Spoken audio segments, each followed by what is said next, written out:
നാഗ്പൂരിലെ കാഴ്ചകൾ കണ്ട് ഇനി രത്നഗിരി താഴ്വരയിലേക്കാണ് മാതൃഭൂമി യാത്രയുടെ സഞ്ചാരം. മഹാരാഷ്ട്രയുടെ ഗ്രാമ മനസ്സറിഞ്ഞുള്ള യാത്ര.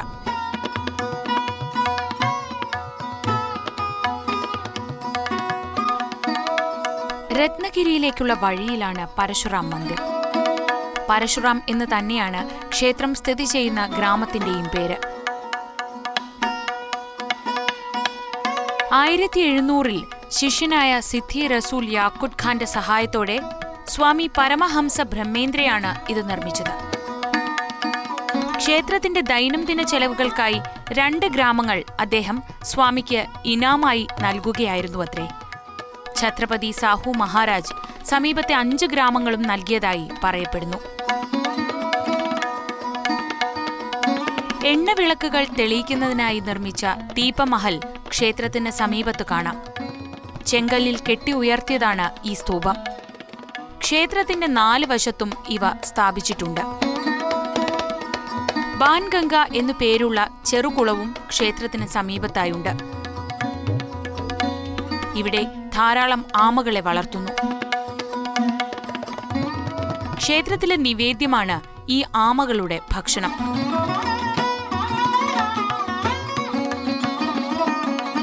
1726-ൽ സ്വാമിയുമായുണ്ടായ ചില പ്രശ്നങ്ങളെ തുടർന്ന് സിദ്ധി റസൂൽ യാക്കുട്ട് ഖാൻ ഈ ക്ഷേത്രം തച്ചു തകർത്തു. പിന്നീട് തന്റെ ഭാഗത്തു നിന്നുണ്ടായ തെറ്റ് മനസ്സിലാക്കിയ സിദ്ധി ക്ഷേത്രം പുനർനിർമ്മിച്ചു നൽകുകയായിരുന്നു. പൗരാണിക വാസ്തുശില്പത്തിന്റെ ഉത്തമോദാഹരണമാണ് ഈ പരശുരാമ ക്ഷേത്രം.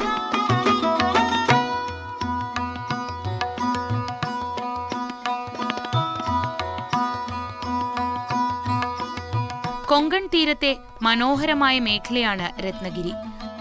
തീരമേഖലയായാണ് രത്നഗിരി അറിയപ്പെടുന്നതെങ്കിലും 85% ഭാഗവും കുന്നുകളും മലകളും നിറഞ്ഞതാണ്. 180 കിലോമീറ്ററോളം ദൈർഘ്യമുള്ള മലനിരകളാണ് രത്നഗിരിയിലേത്. മഹാരാഷ്ട്രയിലെ പ്രധാന വിനോദസഞ്ചാര കേന്ദ്രങ്ങളിൽ ഒന്നായ രത്നഗിരിയിലേക്ക് യാത്ര പ്രവേശിച്ചിരിക്കുന്നു. അതിമനോഹരമായ ബീച്ചുകളാണ് ഇവിടുത്തെ പ്രത്യേകത. രത്നഗിരി ജില്ലയിൽ 167 കിലോമീറ്റർ ദൂരമുള്ള തീരമാണുള്ളത്. സഹ്യനിൽ ഉത്ഭവിച്ച് പടിഞ്ഞാറോട്ടൊഴുകി കടലിൽ ചേരുന്ന ഒട്ടേറെ നദികൾ രത്നഗിരിയിലുണ്ട്. ഇവിടുത്തെ ജലസമൃദ്ധിക്കും പച്ചപ്പിനും പ്രധാന കാരണം സഹ്യപർവ്വതത്തിന്റെ സാന്നിധ്യമാണ്.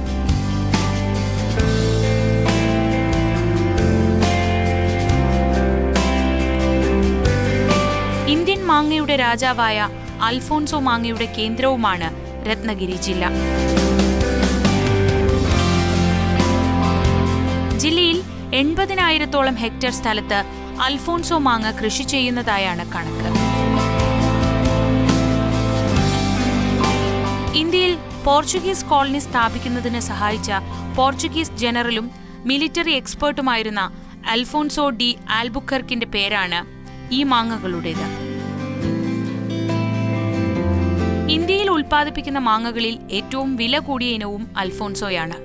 ഒരു മാങ്ങയ്ക്ക് 150 മുതൽ 300 ഗ്രാം വരെ തൂക്കമുണ്ടാകും. രത്നഗിരിയിൽ ഉൽപ്പാദിപ്പിക്കുന്ന അൽഫോൺസോ മാങ്ങകൾ ഓൺലൈനിൽ പോലും ഇപ്പോൾ ലഭ്യമാണ്. കൊങ്കൺ റെയിൽവേയിലെ പ്രധാനപ്പെട്ട സ്റ്റേഷനുകളിൽ ഒന്നാണ് രത്നഗിരി. കേരളത്തിൽ നിന്ന് മുംബൈയിലേക്ക് കൊങ്കൺ വഴി കടന്നുപോകുന്ന തീവണ്ടികളെല്ലാം രത്നഗിരി സ്റ്റേഷൻ വഴിയാണ് കടന്നുപോകുന്നത്.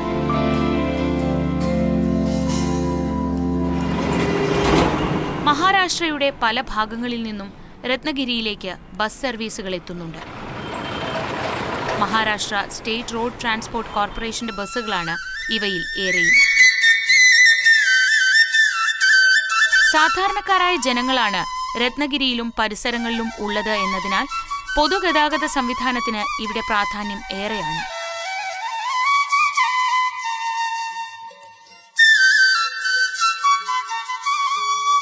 മത്സ്യബന്ധനം നടത്തി ഉപജീവനം കഴിക്കുന്നവരാണ് ഇവിടുത്തെ ജനങ്ങളിൽ ഏറെ പേരും. അതുകൊണ്ട് തന്നെ രത്നഗിരി തീരത്ത് ധാരാളം മത്സ്യബന്ധന ബോട്ടുകൾ കാണാം.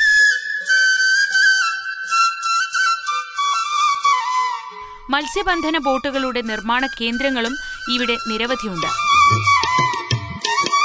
ഫൈബർ ബോട്ടുകളാണ് രത്നഗിരിയിൽ നിർമ്മിക്കുന്നതിൽ ഏറെയും.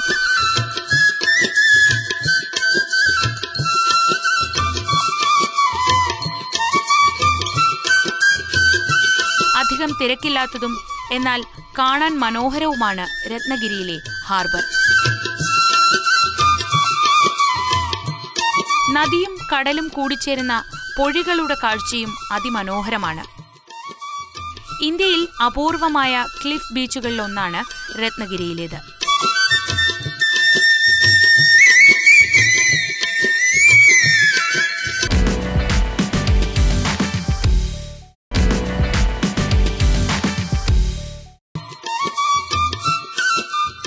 ഇന്ത്യയിൽ അപൂർവമായ ക്ലിഫ് ബീച്ചുകളിലൊന്നാണ് രത്നഗിരിയിലേത്.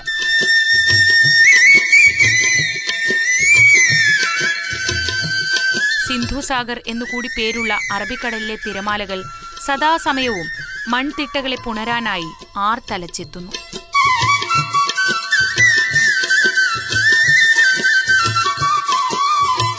മൂന്ന് വശവും അറബിക്കടലിനാൽ ചുറ്റപ്പെട്ട കോട്ടയാണ് രത്നദുർഗ. 1300 മീറ്ററോളം നീളവും 1000 മീറ്ററോളം വീതിയുമുണ്ട് കുതിരലാടത്തിന്റെ ആകൃതിയിലുള്ള ഈ കോട്ടയ്ക്ക്.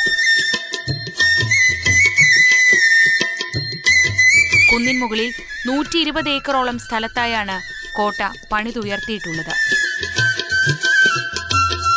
കോട്ടയിലേക്കുള്ള പ്രവേശന കവാടത്തിൽ തന്നെ ഒരു ഹനുമാൻ ക്ഷേത്രം കാണാം. കോട്ടയ്ക്കുള്ളിലേക്കുള്ള 2 കവാടങ്ങളും കടന്ന് അകത്ത് കയറുമ്പോൾ ഗണപതിയും ഹനുമാനും ദേവിയും പ്രതിഷ്ഠിക്കപ്പെട്ടിട്ടുള്ള ക്ഷേത്രമാണ്. ഇവിടുത്തെ ദേവിയുമായി ചേർത്ത് കോട്ടയ്ക്ക് ഭഗവതി ദുർഗ് എന്നും പേരുണ്ട്. കോട്ടയ്ക്ക് ഒട്ടേറെ കാലത്തെ പഴക്കമുണ്ടെങ്കിലും ക്ഷേത്രങ്ങൾ പിൽക്കാലത്ത് നിർമ്മിച്ചതാണെന്ന് കരുതുന്നു. ബഹാമണി ഭരണകാലത്താണ് ഈ കോട്ട നിർമ്മിച്ചതെന്നാണ് കരുതപ്പെടുന്നത്. 1670 കോട്ടയുടെ ഉടമസ്ഥാവകാശം ഛത്രപതി ശിവജി ഏറ്റെടുത്തു. പിന്നീട് ഒട്ടേറെ യുദ്ധങ്ങൾക്കും കൈവശപ്പെടുത്തലുകൾക്കും ശേഷം 1818 ബ്രിട്ടീഷുകാർ രത്നദുർഗ് പിടിച്ചെടുക്കുകയായിരുന്നു.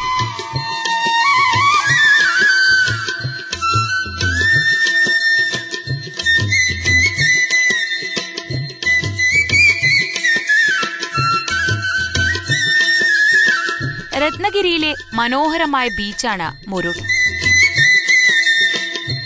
ഇപ്പോഴും അധികമാരും സ്പർശിക്കാത്ത സ്ഥലമാണിത്. തെക്കേ ഇന്ത്യയിലെ തീരദേശ വിനോദസഞ്ചാരത്തിന്റെ തുടക്കം ഇവിടെയാണെന്ന് വേണമെങ്കിൽ പറയാം. മുരുട് തീരത്ത് നിന്ന് 10-200 കിലോമീറ്റർ സഞ്ചരിച്ചാൽ ഗോവയിൽ എത്തിച്ചേരാം.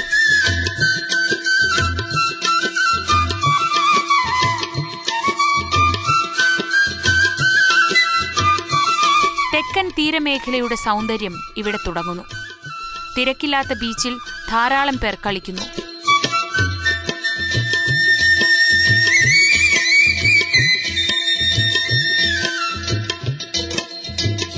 ബീച്ചിലൂടെ ആളുകളുമായി പ്രത്യേകതരം കുതിരവണ്ടികൾ സവാരി നടത്തുന്നു.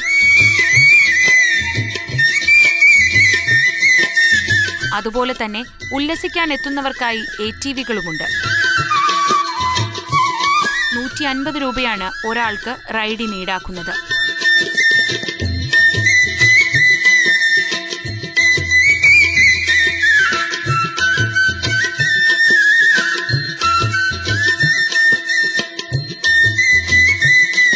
തിരക്ക് ഏറെ ഇല്ലാത്തതിനാലാകണം ഈ തീരം ഇതുവരെ മലിനമാക്കപ്പെട്ടിട്ടില്ല.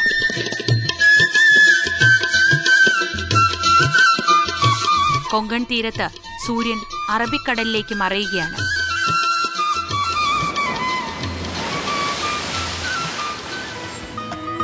മംഗളദേശ പവിത്രദേശ മഹാരാഷ്ട്രദേശ. കഴിഞ്ഞ 15 അധ്യായങ്ങളിലായി കണ്ട മഹാരാഷ്ട്രയുടെ കാഴ്ചകളും ഇവിടെ അവസാനിക്കുന്നു. ഇനി മറ്റൊരു സംസ്ഥാനത്തെ കാഴ്ചകളുമായി മാതൃഭൂമി യാത്ര അടുത്തയാഴ്ച.